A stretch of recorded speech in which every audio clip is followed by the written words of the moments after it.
Hi guys, my name is Meads. This is going to be a review for the Rotastone by Rotablade. And for those not familiar with Rotablade, they make the famous stubby right here. Now if you are into spinner collecting, you probably know the stubby. It's one of the higher end spinners made in UK.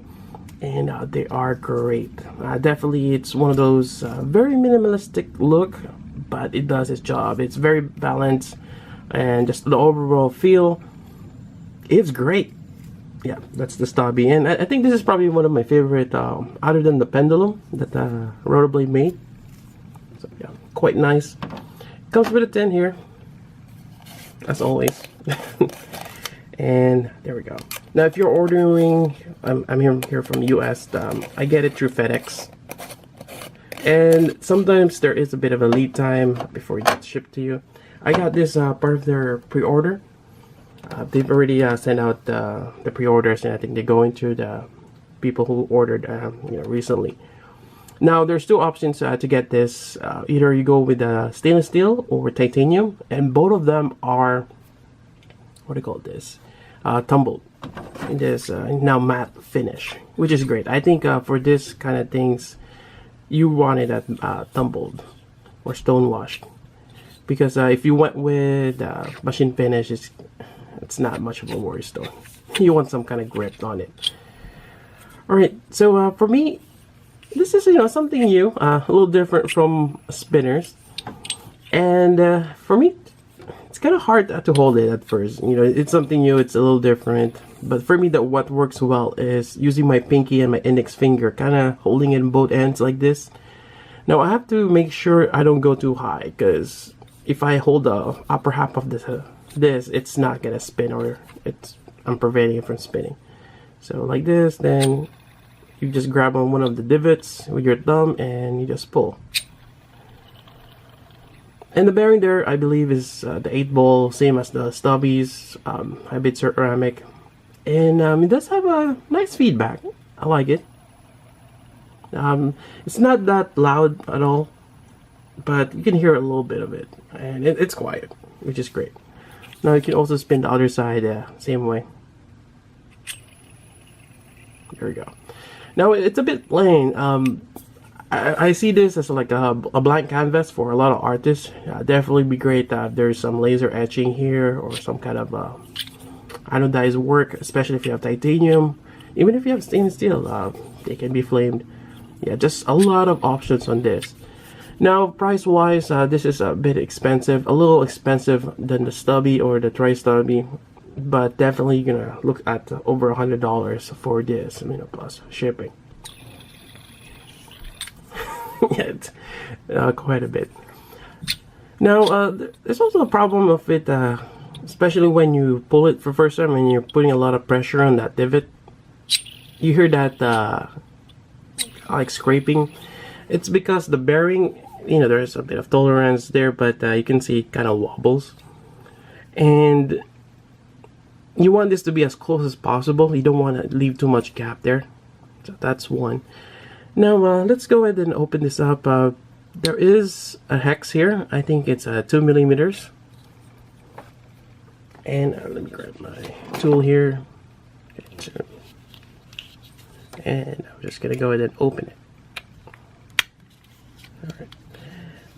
Gonna loosen up a little bit, then you just have enough to kind of just use your fingers, a little bit of friction there, and there we go.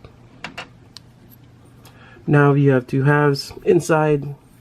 You get that machine finished, and this is the bearing retention. Now if you get your bearing removal tool, which I have somewhere in here.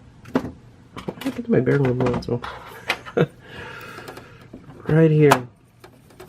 We can open this up, and let me just demonstrate that for you. There we go. So not a lot of pieces to it, which is great. So there we go. That's it. We got 1, 2, 3, and the bearing is the 4th piece. Very simple, but it works great. All right, so let me put this in here. So just make sure when you put everything together that it's tight. Otherwise, the tolerant, it's gonna slip or it's gonna scrape. Alright, I think I got it there. Now another thing I come up with is you can actually put buttons on this one.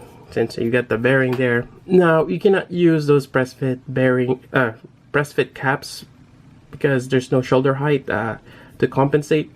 Since this is a vertical press and you need shoulder height, what I mean by that is this one you get a little bit more of that extra spacer.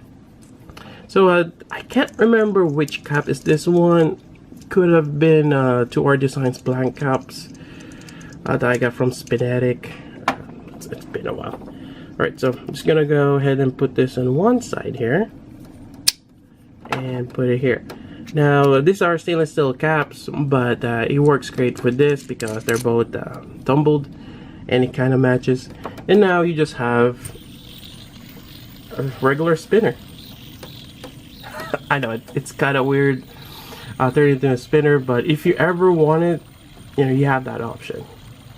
Just put a vertical retention system buttons, or you know, the one with the shoulder height here. Now on the other hand, what if you want to use the whole thing, right? There's always that question. And for me, I like doing power pulls, and it's kind of hard to do that if you don't have some way to hold it. Alright, so to do that, and I've actually, since I have quite a bit of buttons, I've been trying mix and matching. The thing is, you want something that will fit in this threads here, the threaded part. And it turns out they use the same one from the stubby. So if you have spare stubby buttons, which actually I do, but here we're gonna use this one. We're gonna use the male part. Now this is a vertical, or sorry, this is a press fit. Since this is flushed, you gotta use the bearing removal tool to push this out. So we need some way to kind of like a spacer. I have buttons from Vinox Spin. Now for those who are not in the spinner community, they make awesome buttons. And he also made, or the Vinox team made a spacer.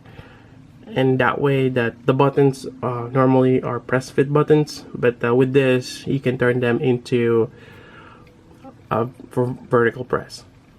Now this I believe is 1mm, and you could probably find some at the hardware store, but you know, it's great if someone already made one and it just fits perfectly. Alright, so we're gonna, there's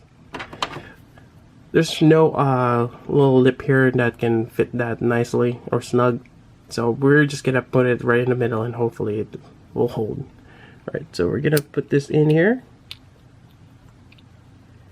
There we go, and turn it. Hopefully I'm turning it right way. Hold on. Make sure you thread it right. You don't want to cross thread. Alright, I think I got it. Alright, let me put the buttons on the side here. And now you have the button there, and it just gives you a nice way to hold it. And you can just do a power flick here, and there we go. It's quite nice. Alright, so again, I'm gonna do a power pull.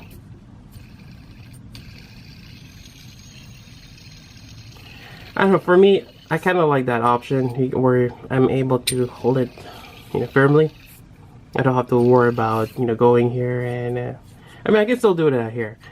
I can either do my normal pulls, or normal for this particular design, or do my power pulls, which I like to do. Yeah, and I think that's pretty much it for the spinning Rotastone. Now I picked titanium. It's a lot lighter.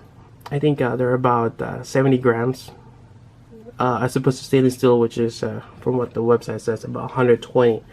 And typically for me, if I see a design that is gonna be big, definitely pick the lighter material. And this is just right. It feels great. It's the right amount. Now for those wondering how big this is, it's about just a little about, let's see what we got here. It's 1 inch and 7/8, just close to 2 inches. Now for metric, we got about, I guess 48 48 millimeters, close to 50. But yeah, I think it's a good size amount. Oh, lastly, before I forgot, this actually makes a great turntable. Alright, so before we get that lit, I have to revert this back because I need that space. Alright, where is that little thing guy here? I can actually spin this without this, but you want to put it there. Alright, make sure it's tight, otherwise you're gonna get a little bit of wobble there. So, alright, there we go. And be careful with the tools, you don't want to scratch the surface.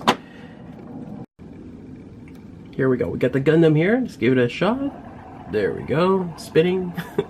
I did a two-hand spin test on this. I got about 2 minutes, and I think that is great, especially for TI or titanium. But it is has a good weight. It's around 70 grams, and still at 120.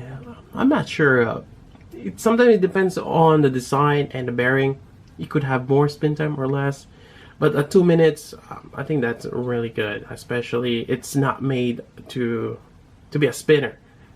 Because some spinners you get about 4 or 5 minutes, which is great. This one 2 minutes, I think it's still good. Anyways, I think that's pretty much it for the review. Otherwise, I think I could talk about my thoughts about if they were to make this in other materials. Brass and copper, we're probably looking at around 130 to 140 grams. That is a lot of heft. I could see this getting redesigned, making it a little smaller to get less weight.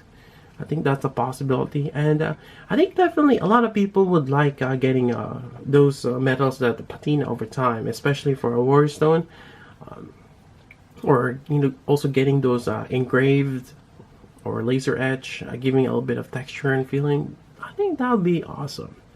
Well, hopefully we see more out of the Rotastone line of Rotablade. And I think that's pretty much it for the review. Hope you guys like it, and there you go. So until then, this is Meads. Thanks for watching.